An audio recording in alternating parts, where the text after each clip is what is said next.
My son's teacher is sleeping with my lover and she's threatening to expose us. I was running late for parent-teacher conferences when Mrs. Hendricks cornered me. I understand your trust issues after what Leland did with the offshore accounts. But Jaden is adjusting well despite everything. I froze in the classroom doorway. My ex-husband's gambling debt and the hidden bank accounts were sealed in our divorce records. How could my son's new third-grade teacher possibly know? I'm sorry, what did you just say?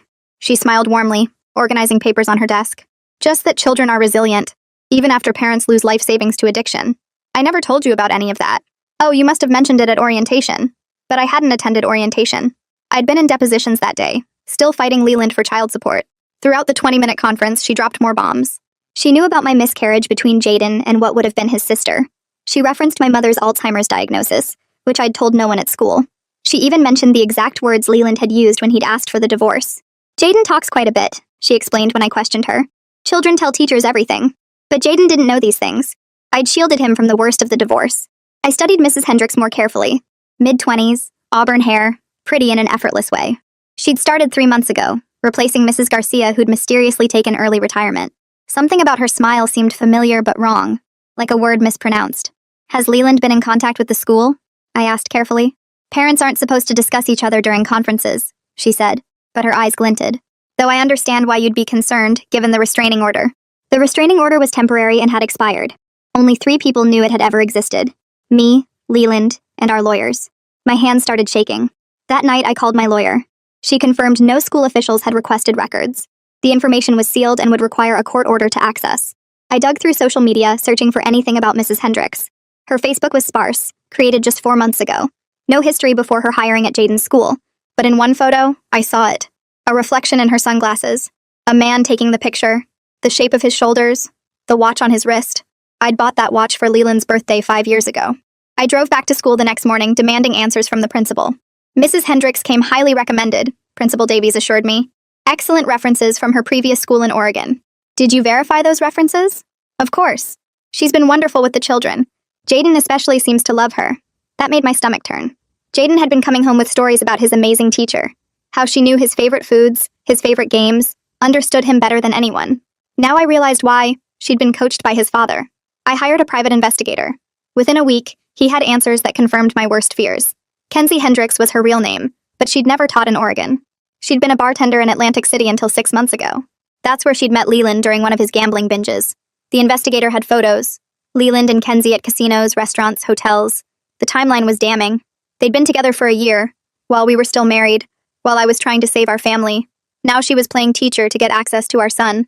There's more, the investigator said. She's been documenting everything. Photos of Jaden, recordings of conversations, detailed notes about your routines. She texts Leland updates throughout the day. That's insane. Why would they do this? Your ex is building a custody case.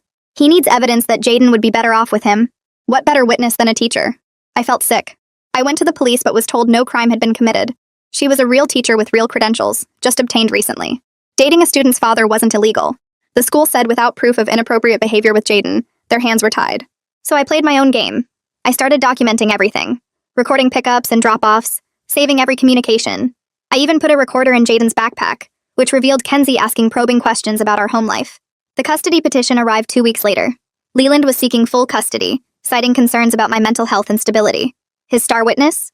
Jaden's teacher, who'd observed troubling behavior and parental inadequacies. The hearing was set for next month. Kenzie would testify about my erratic conference behavior and paranoid accusations. Leland would paint me as unstable, seeing conspiracies where there was just a dedicated teacher. But yesterday, something changed. Kenzie pulled me aside at pickup, her mask finally slipping. You should stop digging into my past, she said quietly. Leland isn't the only one I've done this for. And the last mother who tried to fight back, well, her son doesn't go to this school anymore. I stand frozen right there at the pickup line, my heart beating so hard I can feel it in my throat. Other parents brush past me collecting their kids, but I can't move. Kenzie's words keep playing in my head like a broken record. The last mother who tried to fight back. Her son doesn't go to this school anymore. I force my legs to work and walk to Jaden's classroom, plastering on a smile that feels like it might crack my face. He bounces over with his backpack, chattering about something that happened at recess, and I nod and make the right sounds while my hands shake. I take his hand and walk quickly toward the parking lot, scanning for Kenzie even though I know she's still inside. I need to call my attorney right now, but first I need to get my son somewhere safe. I buckle Jaden into his booster seat and start driving. No destination in mind, just away from that school. My phone buzzes in the cup holder, but I ignore it until we pull into a grocery store parking lot 15 minutes later. I hand Jaden my phone so he can play his game and tell him I need to make a quick call. I dial my attorney's number with trembling fingers, praying she picks up. She answers on the second ring, and I pour out everything that just happened, trying to keep my voice steady so Jaden doesn't hear the panic. My attorney listens without interrupting as I repeat Kenzie's exact words about the last mother whose son doesn't go to the school anymore. When I finish, she's quiet for a moment, then tells me this might actually help our case because it shows witness intimidation. She asks if anyone else heard the conversation, and my stomach sinks when I realize we were alone near the side door, away from other parents. She tells me to write down every single detail tonight while it's fresh in my memory, everything from what Kenzie was wearing to her exact tone of voice. We talk about whether this counts as a real threat or just intimidation, and she promises to research similar cases where teachers use their positions like this. She asks if I feel safe going home, and I tell her yes. Kenzie doesn't know where we live. Before we hang up, she reminds me to save copies of everything in multiple places, and to document any other contact. I sit in the car after the call ends, watching Jaden play on my phone, and realize my whole body is shaking. That night, after Jaden goes to bed, I sit at my kitchen table with my laptop and start typing. My hands still tremble as I write out every detail of the pickup conversation, forcing myself to remember exactly how Kenzie looked when she said those words. I describe her smile, the way she glanced around to make sure no other parents were nearby, the casual tone she used like she was discussing the weather. I write about how she positioned herself between me and my car, blocking my path just enough to make me uncomfortable. I note the time, the location, what she was wearing, everything I can remember. 2 hours pass, and I have 3 pages of single-space notes covering every aspect of that 5-minute conversation. I read through it twice, making sure I didn't exaggerate or add anything that didn't happen. Then I email it to my attorney with a timestamp in the subject line. I save copies to my laptop, my phone, and a thumb drive that I hide in my bedroom. It's past midnight when I finally close my laptop, but I know I won't sleep anyway. The next morning, I call the school attendance line and report that Jaden has a stomach bug. It's not completely a lie because my anxiety has been making him anxious too, and he woke up this morning asking if he has to see Miss Hendricks today. I tell him he gets a day off and watch his whole body relax. While he watches cartoons, I call my attorney and ask if she can meet me today. She clears her afternoon schedule and I spend the morning printing out everything. The private investigator's reports with all the photos from Atlantic City. The timeline showing when Kenzie and Leland started dating. The recordings from Jaden's backpack where Kenzie asks him inappropriate questions. The custody petition Leland filed. Everything goes into a thick folder that I carry to my attorney's office like it contains gold. She spreads it all across her conference table, and we go through each piece systematically. She explains that Kenzie's threat might actually help us because it shows her true character, but we need to be strategic about when we introduce it. If we show our hand too early, they'll have time to prepare a defense. She suggests we let them think we're just a paranoid mother right up until the hearing, then hit them with everything at once. My attorney gets to work immediately on an emergency motion. She types while I sit across from her, explaining what she's including. The motion requests a protective order to prevent Kenzie from having any contact with Jaden outside of unavoidable classroom time. She attaches my sworn statement about yesterday's threat, all the private investigators' evidence about Kenzie's relationship with Leland, and a detailed explanation of why I'm concerned about her access to my son. She includes the recordings of Kenzie asking Jaden personal questions, despite having no educational reason to do so. The motion requests an expedited hearing because of the immediate threat to my son's well-being. She prints 3 copies, one for the court, one for Leland's attorney, and one for our files. We walk to the courthouse together and she files it at the family court clerk's window. The clerk stamps it and tells us a judge will review it within 24 hours for the emergency order. Walking back to my car, I feel like I can breathe a little easier, knowing we're taking action instead of just waiting for them to make the next move. While we wait for the court's response, I decide I can't just sit around doing nothing. I call the school district's central office and ask to speak to someone about filing a formal complaint. The receptionist transfers me to the superintendent's office where an administrative assistant answers. I explain that I need to file a complaint about a teacher at my son's school, and she asks me to hold. When she comes back, she sounds more serious and asks me to explain the situation. I tell her about Kenzie's undisclosed relationship with my ex-husband, the threat she made yesterday, and my concern that she might have done this to other families. The assistant goes quiet for a moment, then tells me this is very serious, and someone will contact me within 24 hours. She takes down all my information and asks me to email her any documentation I have. I send her a carefully edited version of what I sent my attorney, leaving out some of the more personal details but including enough to show the pattern. Principal Davies has been useless, so I'm going over his head to people who might actually care about protecting students. My phone rings that afternoon, and I nearly drop it when I see it's the private investigator. He tells me he found something that made him call immediately instead of waiting for our weekly update. He's been digging deeper into Kenzie's background and found evidence that she did this before in New Jersey. She befriended a divorced father there and got hired at his daughter's school under a slightly different name, using Mackenzie instead of Kenzie on her application. That case ended with the mother losing custody and moving away, which explains why Kenzie was so confident when she threatened me yesterday. The investigator found court documents online and is sending them to me right now. He says the New Jersey mother never discovered Kenzie's relationship with her ex until after she'd already lost custody. By then, it was too late to appeal. I thank him and hang up, then immediately open my email to see the documents he sent. Reading through them makes me feel sick. The pattern is identical. Kenzie testified about the mother's parenting inadequacies. The father's lawyer used her testimony as evidence. The mother tried to fight back but had no proof of the conspiracy. I forward everything to my attorney within minutes. My attorney calls me back within an hour, her voice tight with controlled anger. She's already reaching out to law enforcement in New Jersey to request records from that case. She explains that this pattern of behavior changes everything because it shows Kenzie has done this systematically, not just once. If we can prove she's made a practice of infiltrating schools to help fathers win custody cases, it stops being a personal vendetta and starts looking criminal. She tells me this might interest prosecutors because it shows fraud, possibly conspiracy, and definitely abuse of her position as a teacher. She's going to contact the New Jersey mother's attorney to see if they're willing to provide statements. This could strengthen our case significantly, maybe even get Kenzie arrested before our custody hearing. I feel a surge of hope mixed with rage that Kenzie has been getting away with this, destroying families and traumatizing children for who knows how long. My attorney reminds me not to contact Kenzie or Leland directly, no matter how angry I am, because anything I do could be used against me in court. 2 days crawl by with no word from the court about our emergency motion. I keep Jaden home from the school both days, telling the attendance office he's still sick. He's actually doing better away from the school, sleeping through the night and seeming less anxious. On the third day, the district's HR investigator finally calls. She introduces herself professionally and asks to schedule an interview about my complaint. Her tone is polite but skeptical, like she's used to dealing with angry parents who make accusations. She asks why I waited until now to raise concerns about Miss Hendricks if the relationship with my ex has been going on for so long. I explain the timeline carefully, emphasizing that I only discovered the full extent of the deception after hiring a private investigator to look into some concerning behavior. I tell her about the sealed divorce records Kenzie somehow knew about, the inappropriate questions she asked Jaden, and finally the threat she made at pickup. The investigator's tone shifts slightly as I talk, becoming more serious. She schedules an interview for next week and asks me to bring any documentation I have.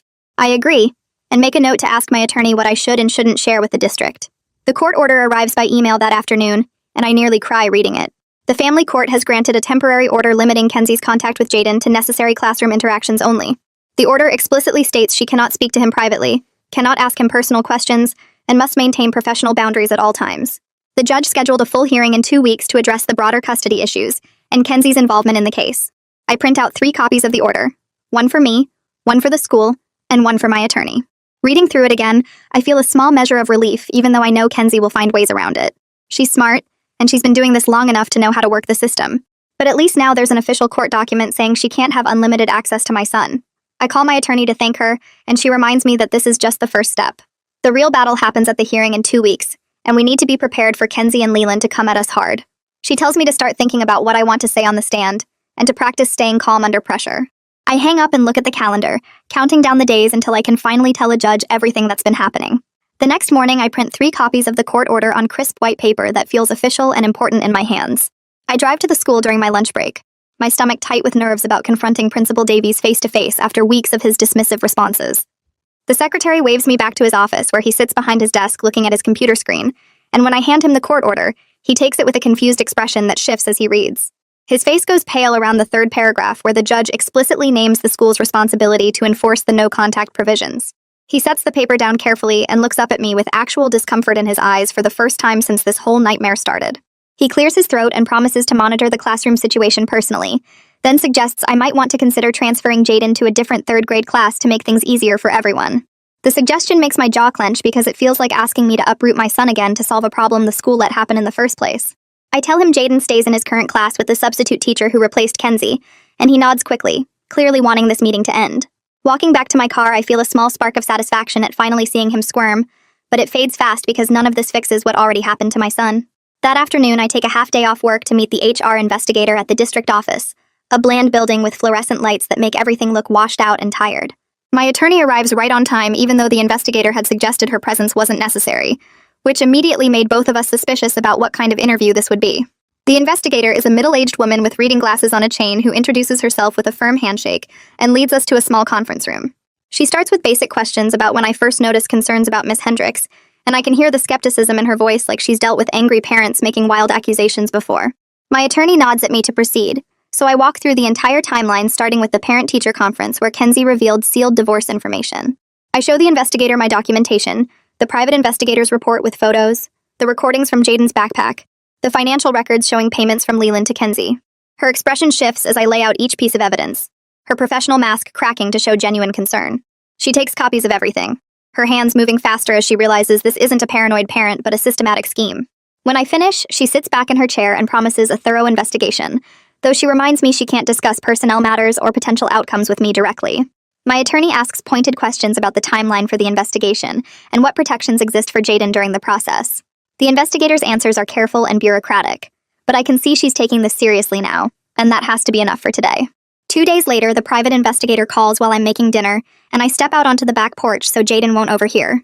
He's found more details about the New Jersey case, his voice grim as he walks me through what he discovered in court documents he pulled from public records. Kenzie testified against that mother using almost identical tactics, claiming to have observed concerning parental behaviors and making detailed notes about the child's well-being. The mother's attorney never discovered Kenzie's relationship with the father until after custody was already transferred, and by then the appeal window had closed. My stomach turns thinking about how close I came to the same fate, how easily I could have lost Jaden if I hadn't trusted my instincts that something was wrong. The investigator emails me copies of the court transcripts that night, and I read through them with my hands shaking, seeing my own nightmare reflected in another woman's legal battle.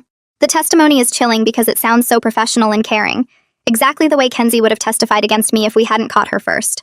My attorney moves fast with the new information, tracking down the New Jersey mother through her old lawyer who's willing to make the connection. It takes 3 days of phone tag before we finally connect, and when the woman's voice comes through my speaker, it sounds tired and broken in a way that makes my chest hurt. She agrees immediately to provide a sworn statement about her experience with Kenzie, describing the same pattern of inappropriate knowledge and coached testimony that I witnessed. Her voice cracks when she talks about the veiled threats Kenzie made when she tried to fight back, how the teacher warned her that pushing too hard would only make things worse for her daughter. The worst part comes at the end of our call when she tells me she hasn't seen her daughter in over a year because her ex-husband moved out of state right after winning custody. I can hear her crying softly, and I don't know what to say, except thank you for being brave enough to help me fight back. After we hang up, I sit in my car in the work parking lot and let myself cry too, grateful that I caught this before it was too late, but heartbroken for this other mother who didn't. The hearing date looms closer, and I start falling apart at work in small ways that add up to obvious problems. I make mistakes on simple spreadsheets that I've done hundreds of times, transposing numbers and forgetting to save files before closing them. When colleagues ask if I'm okay, I snap at them with sharp responses that I regret immediately, my patience worn down to nothing by the constant stress. My boss finally pulls me aside after I nearly bite someone's head off in a team meeting, her expression concerned rather than angry as she closes her office door. I break down explaining the custody situation in broad terms without revealing all the disturbing details, and she listens quietly while I ugly cry into the tissue box she pushes across her desk. Her support surprises me because I expected lectures about professionalism and keeping personal life separate from work. Instead, she offers to adjust my schedule around court dates and tells me to take whatever time I need, which makes me cry harder because kindness feels overwhelming when I'm barely holding it together. She walks me to my car afterward and reminds me that my job will be here when this is over, and I drive home feeling slightly less alone in this fight. Jaden's anxiety manifests in nightmares that wake both of us multiple times each week, his small voice calling out in the dark that his teacher is asking him questions he doesn't know how to answer. I hold him in his bed while he cries against my shoulder, his body shaking with sobs that feel too big for an 8-year-old to carry. I promise him things will get better soon while feeling like a liar because I can't guarantee anything until the judge makes his ruling. The nightmares leave dark circles under his eyes that make him look older and sadder than any child should look. The next morning, I email his therapist requesting an emergency session to address the getting worse anxiety, explaining that the court hearing is approaching and the stress is affecting his sleep. She responds within an hour, offering an appointment that same afternoon, and I pick Jaden up early from the school to take him. The therapist meets with both of us together in her office filled with toys and art supplies that usually make Jaden relax. She uses play therapy techniques with puppets and dolls, asking Jaden to show her what happens at the school with Miss Hendricks using the toys instead of words. Through careful questioning that feels casual but is clearly strategic, she discovers that Kenzie has been asking him about my work schedule during regular classroom time. She phrases it as caring questions about whether mom is tired or busy, but Jaden demonstrates how she asks who visits our house and whether I seem sad or angry lately. Despite the court order explicitly limiting her contact to necessary classroom interactions, she's finding ways to gather information through seemingly innocent conversation that no one would flag as inappropriate. The therapist's expression tightens as Jaden acts out these scenes with the puppets, and she makes careful notes on her pad. After the session, she pulls me aside to say she'll be documenting everything for the court and recommending that Kenzie have zero contact with Jaden, even in a classroom setting. I start documenting each instance Jaden reports when I pick him up from the school, writing detailed notes in a composition book that's filling up fast with disturbing patterns. Every evening, I send emails to Principal Davies with copies to the district HR investigator, describing exactly what Jaden told me and when the interactions occurred. The principal's responses get shorter and more terse with each email, shifting from promises to monitor the situation to brief acknowledgments that he received my message. Nothing actually changes at the school despite the court order and his promises, and I watch my son's anxiety increase daily, while the adults who should protect him do nothing effective. My attorney advises patience while we build our evidence file for the hearing, reminding me that documentation is power in family court. Every day feels like letting my son be used as a pawn in a game where the rules keep changing, and I hate that patience is the best strategy when my instincts scream to pull him out of school entirely. 3 days before the hearing, Leland's attorney contacts mine requesting a settlement conference to avoid going to court. They propose a shared custody arrangement where Leland gets weekends and all school breaks, with Kenzie agreeing to transfer to a different school to eliminate the conflict of interest. My attorney presents this as a possible compromise that would spare everyone the stress and expense of a trial, her voice carefully neutral as she outlines the terms. I refuse immediately without even pretending to consider it, because accepting would reward their manipulation and give Leland exactly what he wanted from this scheme. The settlement would erase accountability for what they did and let Kenzie walk away to potentially do this to another family somewhere else. My attorney doesn't argue with my decision, just says she needed to present the offer as required by professional ethics, and I can hear the approval in her voice even though she can't say it directly.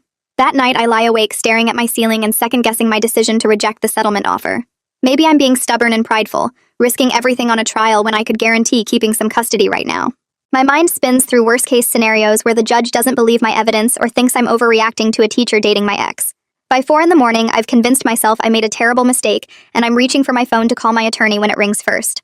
She's calling to say she supports my choice and believes we have a strong case, but she's required by law to present all settlement offers, even ones she thinks I should reject. She reminds me that going to court is always a risk because judges are unpredictable, but the evidence of Kenzie's pattern behavior across 2 states and the threat she made gives us powerful ammunition. Her confidence steadies me enough to get through the rest of the day, counting down the hours until I can finally tell a judge everything and hope he sees the truth in what we've documented. The investigator showed up at my door 2 days before the hearing carrying a binder so thick I could barely lift it when he handed it over.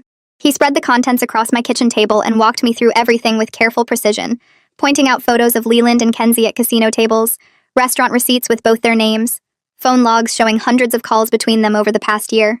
The financial records hit hardest because they showed wire transfers from Leland's account to Kenzie's totaling over $15,000, all carefully documented with dates, and amounts that lined up perfectly with when she got her teaching certificate and when she applied to work at Jaden's school.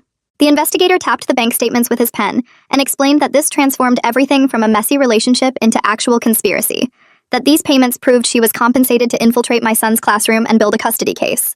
The statement from the other mother in New Jersey sat in a clear plastic sleeve, her words describing the exact same pattern Kenzie had used before, and I read it 3 times trying to process that this woman had done this to multiple families.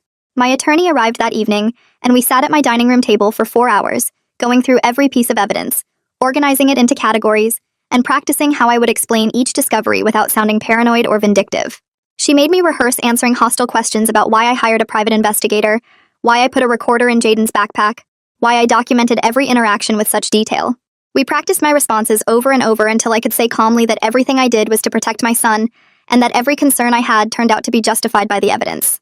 She warned me that Leland's lawyer would try to twist my protective actions into proof of instability, that he would paint me as a jealous ex-wife making up stories about a dedicated teacher. I kept my hands steady on the table and promised I could handle whatever they threw at me, but inside I felt like I might throw up from the pressure. That night I lay in bed staring at the ceiling, my mind racing between confidence in our evidence and terror about what would happen if the judge didn't believe me. I got up at 4 a.m. and went through my notes again, reading the investigator's report until the words blurred together. I forced myself to eat toast even though my stomach felt twisted, then stood in front of my closet trying to decide what professional outfit would make me look stable and responsible. My hands shook so badly while buttoning my blouse that I had to start over twice, and I cried while putting on makeup, which meant I had to wash my face and redo everything. Walking into the courthouse felt like moving through a dream where nothing seemed quite real, like I was watching myself from somewhere outside my body. My attorney met me at the entrance looking calm and put together, which helped me take a deep breath and focus on what we needed to do. We found an empty conference room and reviewed our strategy one more time, going over the order of evidence and the key points she would emphasize during cross-examination. She reminded me to breathe slowly during testimony, to take my time answering questions, to look at the judge when I spoke instead of at Leland or Kenzie. The bailiff called our case and we walked into the courtroom where Leland sat with his attorney at the opposite table, both of them looking confident and prepared. The hearing started with Leland's attorney standing up and painting a picture of me as an unstable woman who had harassed a dedicated teacher out of jealousy and spite. He described my decision to hire a private investigator as evidence of paranoid behavior, suggesting that my detailed documentation of every interaction showed I was unable to think rationally or co-parent effectively. I gripped my attorney's arm under the table and forced myself to keep my face neutral, to not react visibly even though every word felt like a knife. Leland took the stand next and performed beautifully, his voice full of concern as he described incidents he had twisted to make me sound crazy and erratic. He claimed I had been turning Jaden against him, that our son seemed anxious and upset whenever they talked about me during their visits. My attorney scribbled notes fast, preparing her cross-examination while I sat there struggling to keep my expression blank. When Kenzie took the stand, she looked poised and professional in a navy dress, describing her observations of Jaden with what seemed like genuine concern for his well-being. She testified that I had been hostile and accusatory since the parent-teacher conference, making wild allegations that disrupted Jaden's education and made him uncomfortable at the school. She denied having any inappropriate relationship with Leland, claiming they were just friends who had met recently through mutual people they both knew. My attorney stood up for cross-examination and started gently, asking basic timeline questions about when Kenzie started teaching and when she first met Leland.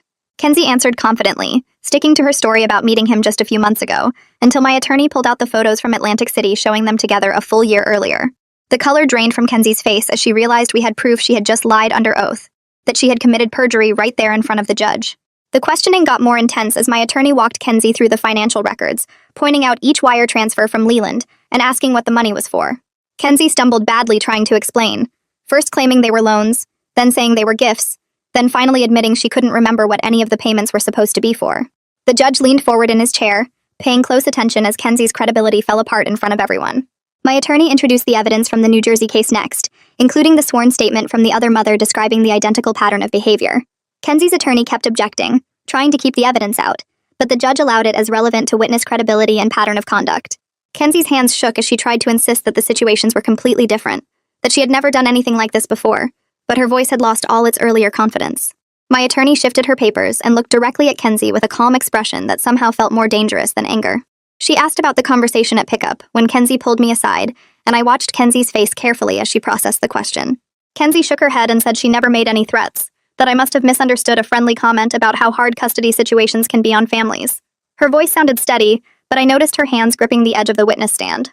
My attorney pulled out a document from her folder and asked the judge for permission to approach, then handed copies to both Kenzie and the opposing counsel. It was my written account from that same evening, typed up with timestamps and exact quotes, describing Kenzie's words about the last mother whose son didn't go to the school anymore. My attorney read portions aloud, emphasizing the specific language Kenzie had used and the threatening tone. The judge leaned forward in his chair and asked Kenzie directly if she had ever discussed other mothers or other students with me during our interactions. Kenzie opened her mouth to answer, but nothing came out for several seconds. And when she finally said no, the hesitation was obvious to everyone in the courtroom. My attorney let the silence hang there for a moment before moving to her final question.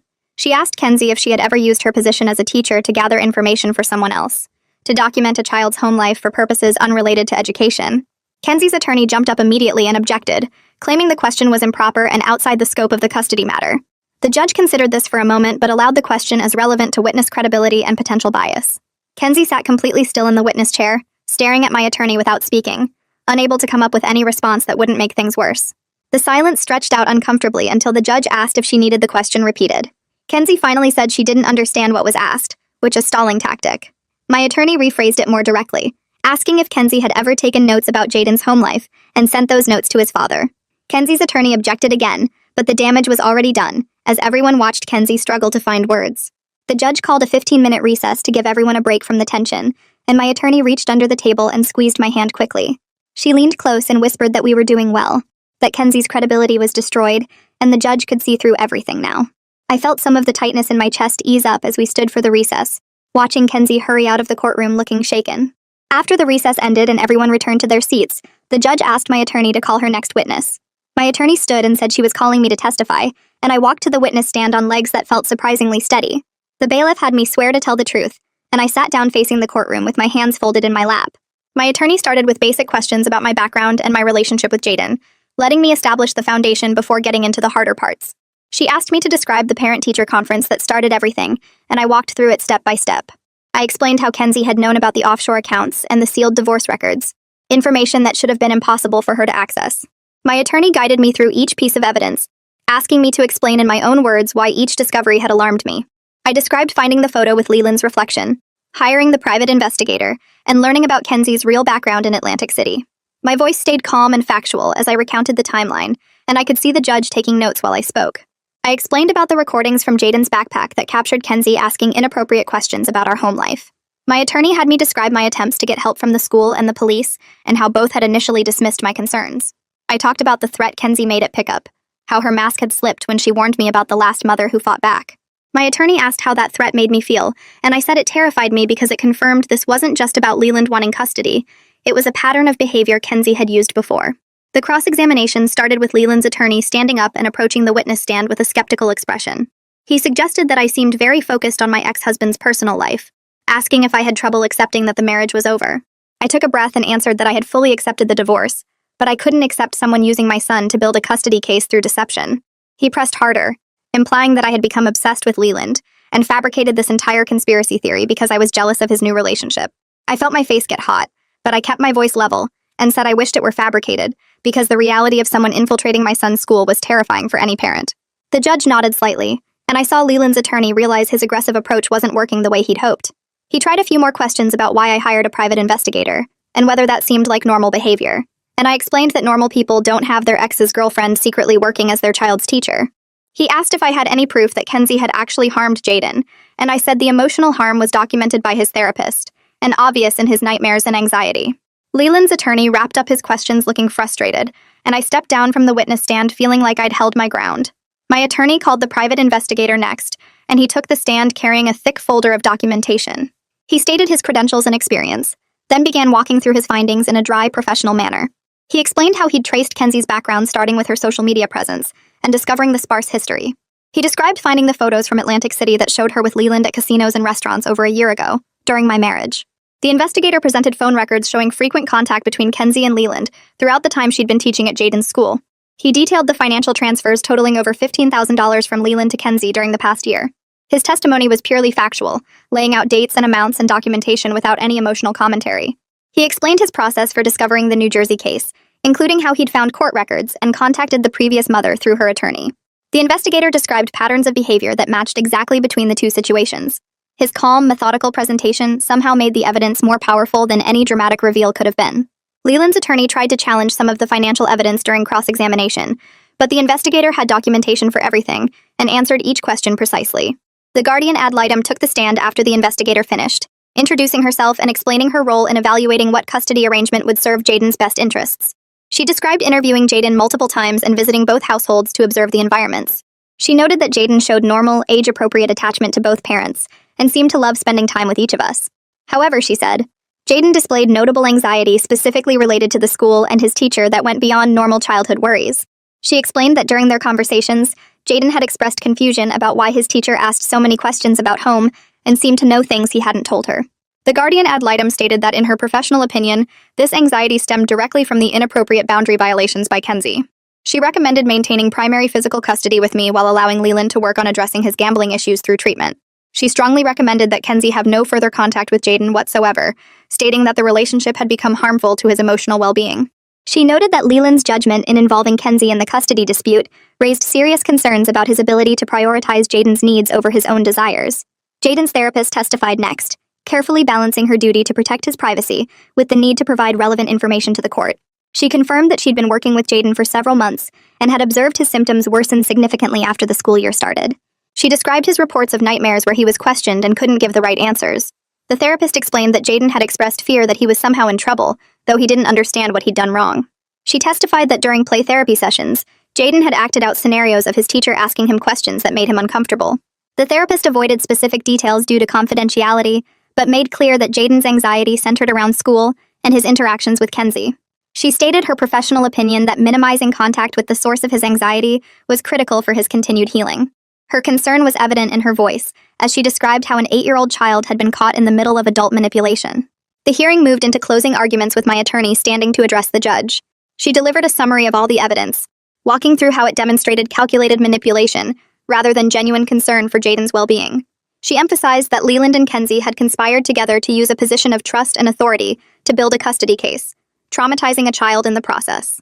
My attorney highlighted the financial payments, the pattern of behavior from New Jersey and Kenzie's perjury on the stand today. She argued that Leland's judgment was fundamentally compromised by his ongoing gambling issues and his willingness to involve his girlfriend in such an inappropriate scheme. She asked the court to maintain primary custody with me, require supervised visitation for Leland until he completed treatment, and ensure that Kenzie had no contact with Jaden. Leland's attorney stood for his closing argument and tried to salvage the situation by suggesting that even if the court didn't believe Kenzie's testimony, there was still no evidence I was a better parent. He requested shared custody with equal time, claiming that Jaden needed both parents in his life. His argument felt weak after everything that had been presented, and I could see the judge wasn't buying it. The judge announced he needed a brief recess to review all the evidence before making his ruling. Those 20 minutes felt longer than the entire rest of the hearing combined. My attorney tried to prepare me for any outcome, reminding me that judges can be unpredictable, and we needed to be ready for anything. I could barely hear her words over the rushing sound in my ears and the pounding of my heart. I watched the clock on the courtroom wall tick forward impossibly slowly, while my mind raced through every possible scenario. My attorney's hand on my shoulder was the only thing keeping me grounded as we waited. Finally, the bailiff called us back into the courtroom and everyone took their seats. The judge's expression was serious and unreadable as he looked down at his notes. My hands gripped the edge of the table so hard my knuckles turned white. The judge began speaking, addressing Kenzie directly first. He stated that he had deep concerns about her testimony today, and the substantial evidence of perjury presented by opposing counsel. He said he was referring the matter to the district attorney's office for investigation into possible criminal charges. The judge continued that he would also be notifying the state teaching certification board about the evidence presented regarding her conduct. Kenzie's face drained of all color as she realized the professional consequences she was facing, that her teaching career was likely over, regardless of what happened with any criminal charges. The judge turned his attention to Leland next, and I watched my ex-husband's face tighten, as he realized he was about to face consequences too. The judge spoke directly to him, saying his judgment in involving his son's teacher in a custody dispute raised serious questions about his fitness to make decisions in the child's best interest. He pointed out that the evidence showed ongoing gambling issues and financial payments to Kenzie, which indicated Leland hadn't really addressed the problems that destroyed our marriage in the first place. Leland opened his mouth to protest, but his attorney grabbed his arm and squeezed hard enough that I could see his fingers pressing into the suit jacket. The judge wasn't finished, though, continuing that a father who would manipulate his son's educational environment for legal advantage had demonstrated deeply flawed priorities. I felt my heart pounding as I waited for the actual custody ruling, knowing this could go either way, despite everything we'd proven. The judge shuffled some papers on his desk, and those few seconds of silence felt longer than the entire rest of the hearing. Then he announced that primary physical custody would remain with me, and I felt like someone had just removed a weight that had been crushing my chest for months. Leland would get supervised visitation every other weekend until he completed a gambling treatment program and parenting classes, which meant someone would be watching to make sure he didn't try anything like this again. The judge ordered that Kenzie have absolutely no contact with my son, not at the school or anywhere else, and he directed the school district to make sure this order was followed. Tears started streaming down my face before I could stop them, and I didn't even care that everyone in the courtroom could see me crying. My attorney reached over and squeezed my hand under the table, and I squeezed back so hard I probably hurt her fingers. The relief flooding through my body made me feel shaky and weak, like I might fall over if I tried to stand up. The judge kept talking, ordering Leland to pay my attorney fees and the costs of the private investigator since I'd been forced to defend against what he called a manufactured custody case. That meant I'd get back at least some of the money this nightmare had cost me, though no amount could really make up for the stress and fear of the past few months. He set up strict rules for how Leland and I had to talk to each other from now on, requiring all contact to go through a court-monitored app so there'd be a record of everything. No more surprise confrontations or manipulative text messages, just documented communication about our son's needs and schedule. The judge also ordered both of us to continue therapy for our son and scheduled another hearing in 6 months to check on how everything was going. I wrote down the date with shaking hands, already planning to make sure I had perfect documentation of every single thing between now and then. When the judge finally dismissed us, I stood up on wobbly legs and had to grab the table edge to steady myself. My attorney gathered her papers quickly and guided me toward the exit with a hand on my elbow, probably worried I might actually collapse right there in the courtroom. Walking out of the courthouse, I felt like I'd just finished running a marathon while carrying something heavy, triumphant, but completely drained of energy. The bright sunlight outside felt too intense after the fluorescent courtroom lights, and I had to squint against it while my attorney steered me toward a bench. She hugged me right there on the courthouse steps, which I knew was probably unprofessional, but I needed it so badly I didn't care. We stood there for a minute while I cried into her shoulder, finally letting out all the fear and tension I'd been holding in for months. She pulled back and reminded me that we still had work to do, monitoring the situation and making sure the school followed through on the no-contact order. But she also said we should celebrate this victory, because we'd won something really important today, and she was proud of how I'd handled everything. I thanked her about a dozen times, my voice still shaky from crying, and promised to stay in touch about the next steps. That evening, I drove to my mother's house to pick up my son, who'd been staying there during the hearing because I didn't want him anywhere near the courthouse.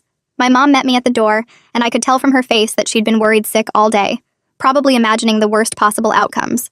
I told her we won, and she started crying too, hugging me hard before going to get my son from the backyard where he'd been playing. When he came running in, I knelt down and pulled him close, breathing in the little kid smell of his hair, and feeling grateful I still got to do this every day. I explained in simple terms that the judge had decided he would keep living with me and that his teacher wouldn't be teaching him anymore. His face scrunched up in confusion, and he asked if he was in trouble, which broke my heart because he'd been carrying worry about this whole situation without really understanding it.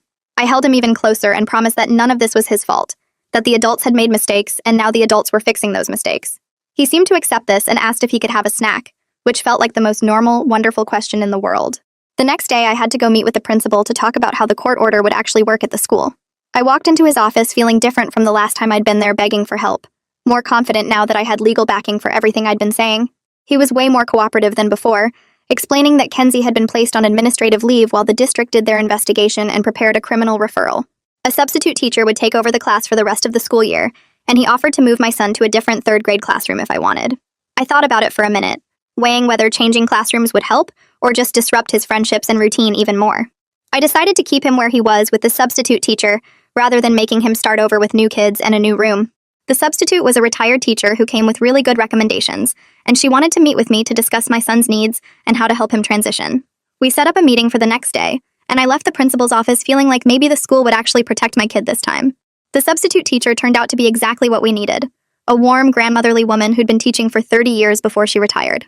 She listened carefully as I explained the situation in general terms, not giving her all the awful details but making sure she understood my son might need extra patience and reassurance.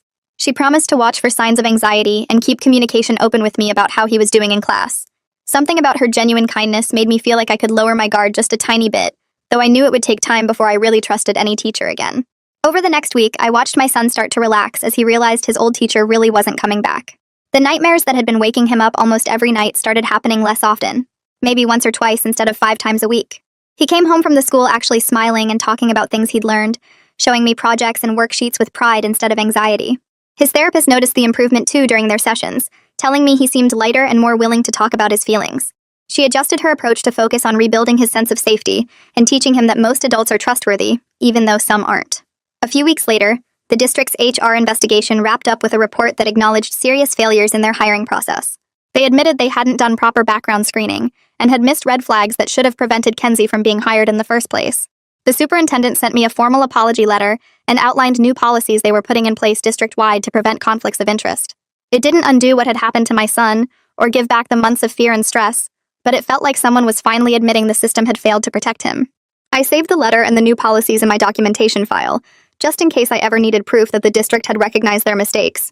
Then I got notice that the district attorney was pursuing criminal charges against Kenzie for lying under oath and possibly conspiracy to commit fraud. A prosecutor called me to discuss whether I'd be willing to testify if the case went to trial, explaining what that would involve and how long it might take. I said yes right away without even thinking about it, wanting to make sure Kenzie faced real consequences and couldn't do this to another family somewhere else. The prosecutor seemed pleased with my willingness to cooperate and said she'd be in touch as the case developed. I hung up feeling like maybe justice was actually going to happen, not just for me and my son, but for that other mother in New Jersey whose case had helped prove the pattern. The first notification from Leland came through the co-parenting app 3 days later, a short message stating he'd enrolled in the court-ordered gambling treatment program at a facility downtown. The message was stiff and formal, nothing like how he used to text me during our marriage, and I could tell his lawyer had probably reviewed it before he sent it. Over the next few weeks, more messages arrived with updates about group sessions and individual counseling, each one carefully worded to show compliance with the court order. I saved every notification in a folder on my phone, still documenting everything even though the immediate crisis had passed. His supervised visits with Jaden started the following Saturday at a family services center, where a trained observer sat in the room taking notes. Jaden came home excited but confused, telling me his dad seemed different, and kept asking him questions about school and his friends, instead of talking about himself.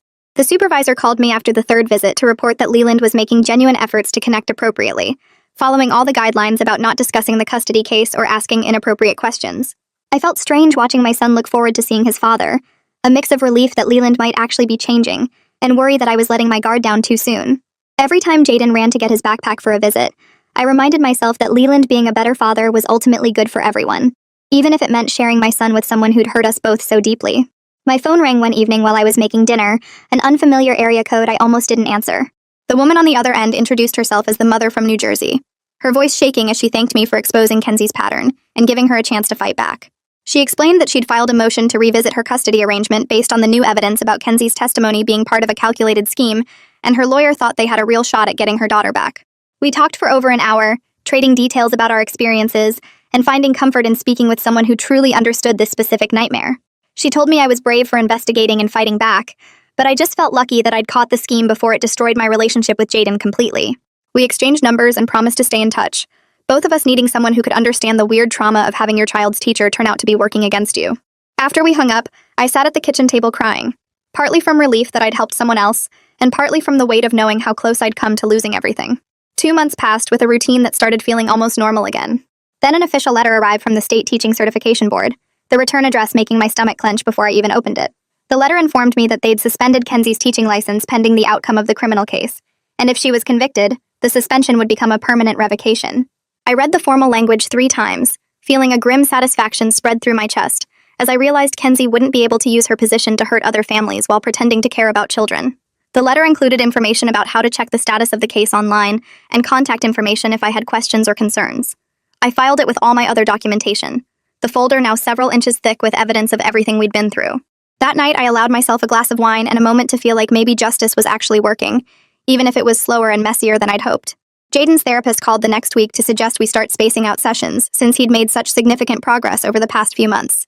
She explained that he was using healthy coping strategies for managing anxiety and showing much better understanding of boundaries and appropriate adult behavior. During what she said would be our final joint session, she taught Jaden some techniques for recognizing when he was getting anxious and how to calm himself down without needing an adult to intervene every time. She used puppets and drawings to help him understand that adults sometimes make bad choices that aren't his responsibility to fix or worry about. Near the end of the session, she turned to me and said I'd done everything right by trusting my instincts and protecting my son, which made tears stream down my face even though I tried to hold them back. Jaden hugged me in the waiting room afterward, asking why I was crying if the therapist said we did good. I explained that sometimes people cry when they're relieved and happy, not just when they're sad, and he seemed to accept that even though he looked a little confused. Walking to the car, I felt lighter than I had in months, like maybe we were actually going to be okay. The daily school routine gradually became something I didn't dread anymore. I stopped scanning the parking lot for Kenzie's car during pickup and drop-off, and my stomach stopped clenching every time I walked into the building for a school event. The substitute teacher sent home positive notes about Jaden's participation in class discussions and his improvement in reading comprehension. He started bringing home artwork that looked happy instead of the dark scribbles with heavy black lines he'd been producing earlier in the year. One piece showed our family as stick figures holding hands under a bright yellow sun, and I stuck it on the refrigerator where I could see it every morning.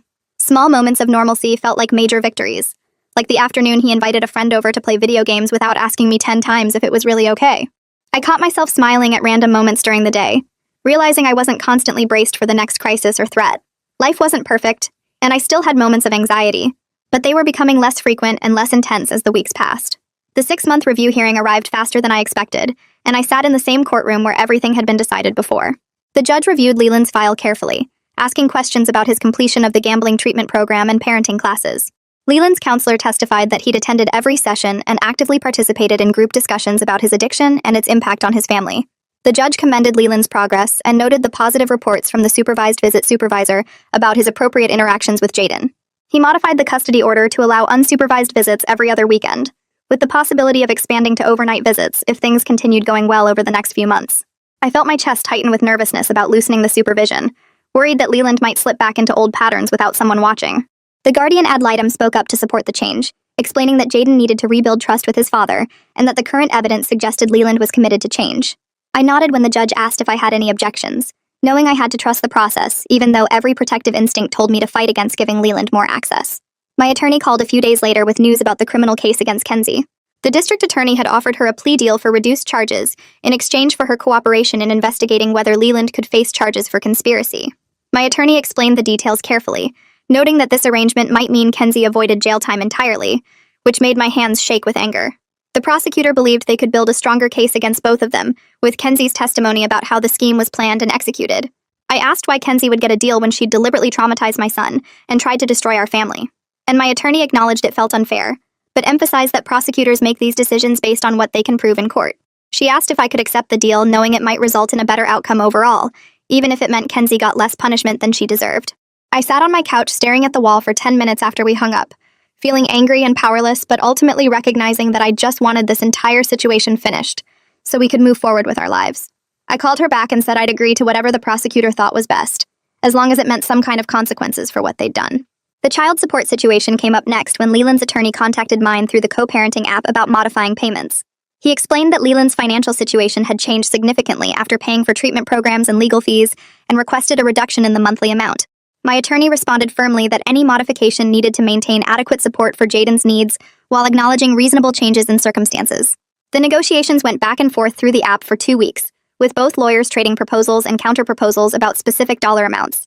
I stayed out of the direct discussions but approved or rejected each offer my attorney presented, trying to be fair while protecting Jaden's financial security. We finally reached an agreement that reduced Leland's payments by 20%, but included provisions for him to cover specific expenses like school supplies and extracurricular activities. The negotiations felt tense but remained professional throughout, everyone following the court's order to conduct all communication through the monitored app rather than directly between us. As Jaden's third-grade year wound down, his class had an end-of-year celebration with the substitute teacher who'd become genuinely beloved by all the students. I watched from the back of the classroom as Jaden laughed and played games with his friends, looking like a normal 8-year-old instead of the anxious child who'd been having nightmares 6 months earlier. The substitute teacher had decorated the room with colorful streamers and organized activities that had all the kids excited and happy. She pulled me aside near the end of the party to say what a resilient and sweet kid Jaden was, noting how much progress he'd made since she'd taken over the class. I thanked her for creating a safe space for him to heal and learn, feeling grateful that not all teachers were like Kenzie. Driving home that afternoon, Jaden chattered about summer plans and asked if he could go to day camp with his best friend, sounding carefree in a way I hadn't heard since before the divorce started. Over the summer, I focused all my energy on rebuilding normal routines and creating positive memories with Jaden that had nothing to do with courts or lawyers or teachers. We took a road trip to visit my parents, spending a week swimming in their community pool and having barbecues in their backyard. Jaden loved showing his grandparents his improved reading skills and teaching them the new video game he'd mastered. We went to the community pool near our house twice a week, where Jaden made friends with other kids, and I actually relaxed in a lounge chair with a book instead of constantly watching for threats. We established movie nights at home every Friday, taking turns picking films and making popcorn together while snuggled under blankets on the couch. He asked occasional questions about why Miss Hendricks wasn't his teacher anymore, and I answered honestly but in age-appropriate terms, explaining that she'd made bad choices that broke important rules. I emphasized that adults had fixed the problem, and he was completely safe now, which seemed to satisfy his curiosity, without giving him information that would worry him. By mid-July, I realized we were both genuinely happy most days, the darkness of the custody battle fading into something we'd survived rather than something that defined us. In August, an envelope from my attorney arrived with the official notice about Kenzie's plea deal. I opened it standing in my kitchen while Jaden played video games in the living room, reading that she'd pleaded guilty to perjury and conspiracy to interfere with custody. 6 months in county jail, 5 years probation, teaching license permanently revoked. My hands shook holding the paper because part of me wanted her locked up for years after what she'd put us through, but my attorney had already explained that we'd achieved what mattered most. Kenzie couldn't teach anymore, couldn't access other families' children, couldn't weaponize her position against vulnerable parents fighting for their kids. I folded the notice and filed it away, then went to sit with Jaden on the couch, watching him laugh at his game and feeling grateful we'd made it to this moment. A week later, Leland messaged me through the co-parenting app about 4th grade supplies and schedules, his tone careful and almost formal. We went back and forth about backpack requirements and lunch account setup, the conversation staying focused on practical details until he added a final message that made me pause. He apologized for his role in everything that happened, admitting he'd let his desire to win custody override his judgment about what was actually best for Jaden. The apology felt awkward and incomplete, but I could tell he meant it, so I replied that I accepted it as a starting point for better co-parenting going forward. I didn't forgive him completely and probably never would, but I could work with him if he kept putting Jaden first instead of competing with me. The new school year started 3 weeks later at a different elementary school I'd spent months researching and visiting. Jaden's 4th grade teacher was a woman in her 50s with 20 years of experience and a warm but professional manner that immediately put me at ease. The school had clear policies about parent-teacher boundaries and conflict of interest disclosure that the principal walked me through during orientation. I met with Jaden's teacher privately before the first day to provide background without overwhelming her, explaining in general terms that we'd had issues at his previous school and he might need extra support adjusting. She listened carefully and asked thoughtful questions about his learning style and interests, never prying into details I didn't offer. She told me she'd keep an eye on him and maintain open communication, which felt like exactly the right level of support. Jaden walked into his new classroom that first morning holding my hand tightly, but by pickup time he was chattering about the kids he'd met and the cool science project they'd be starting next week.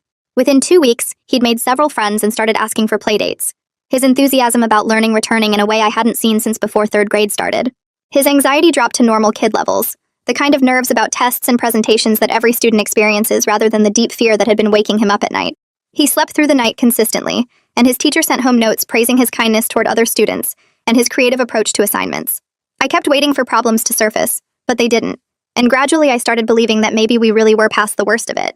Around the same time, I found a support group for parents dealing with custody disputes and parental alienation, meeting every Thursday evening at a community center across town. The first session felt uncomfortable as I listened to other parents share stories that ranged from heartbreaking to enraging, but by the third week I found myself opening up about what had happened with Kenzie and Leland. Sharing the experience out loud to people who understood helped me process anger and trauma I'd been carrying like weights in my chest. Other parents nodded as I talked, several coming up afterward to say they'd experienced similar manipulation tactics, even if the specific details differed. The group leader, a therapist who specialized in family law cases, encouraged me to think about how I might use my experience to help others facing similar situations. The idea planted itself in my mind and started growing, making me wonder if there was a way to turn this nightmare into something that could protect other families. At Jaden's one-year therapy check-in, the therapist reviewed his progress and declared him ready to be discharged from regular treatment.